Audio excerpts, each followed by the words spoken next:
Levine, Lynn Cohick, Marianne Mai Thompson, Carolyn Osek, Beth Falker-Jones, Beverly Gavanta, Ruth Haley Barton, Margaret MacDonald, Nancy Ortberg, Amy Peeler, Nancy Beach, Christina Cleveland. And I'm old enough to say this list has grown exponentially in my lifetime. There was a time, well, when not many women were in this line of work. But that day has ended, and their books ought to be on any respectable thinker's shelves. Who are the women preachers you listen to today? A friend of mine once told me she was preaching at a church where no woman had ever preached.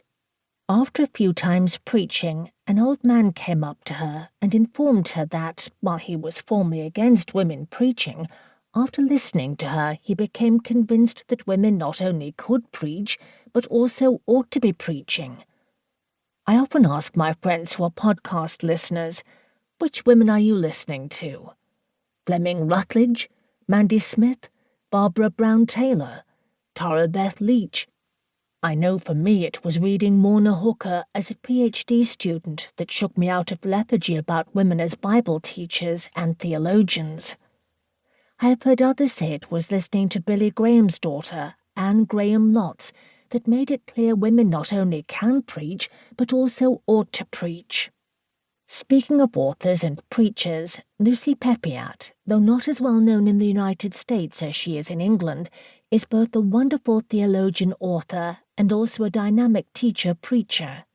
Read her and listen to her. Who are the influential moms in your church? When the roll is called up yonder, and those on the list tell their stories about how they came to faith, the number one on the list will be moms. My mother told me about Jesus as a child, and in your church are moms singing to their babies, telling their children the gospel, and guiding the next generation into discipleship behind Jesus. This truth must be told. If we relied totally on males, I'll not complete that sentence, but I will say this unabashedly. Moms are the number one reason why the church has grown and is growing. Anyone who thinks women can't teach, preach, or instruct others in the faith needs to take a long look at the moms in church and then apologize for foolishness. Moms are evangelists, catechists, teachers, and preachers, from the house to the church.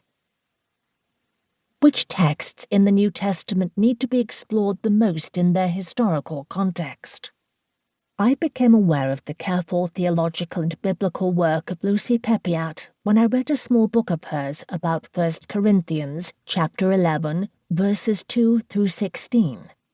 In that book, Lucy made it abundantly clear that not only were there a bewildering list of possible interpretations of vexing expressions like head coverings and what head means, but the interpretations many were suggesting were flat-out contradictions of either the Bible itself or of one another.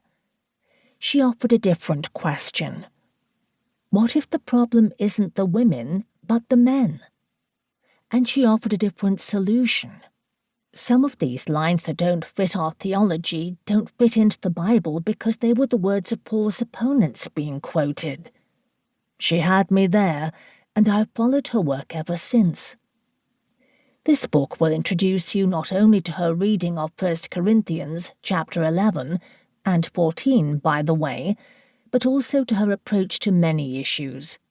I am so grateful to Lucy for this wonderful packaging of all her best ideas about women in the Bible and church.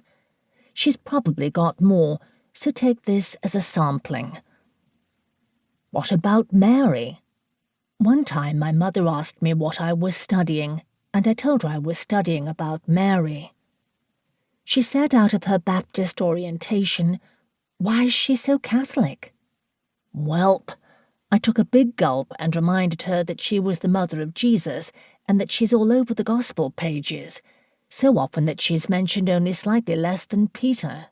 I'm on a crusade to get so-called Bible believers to believe just what the Bible says about Mary. The fact is she's a powerful young woman, a powerful mother, and a powerful mover and shaker in the Gospels themselves. Who else?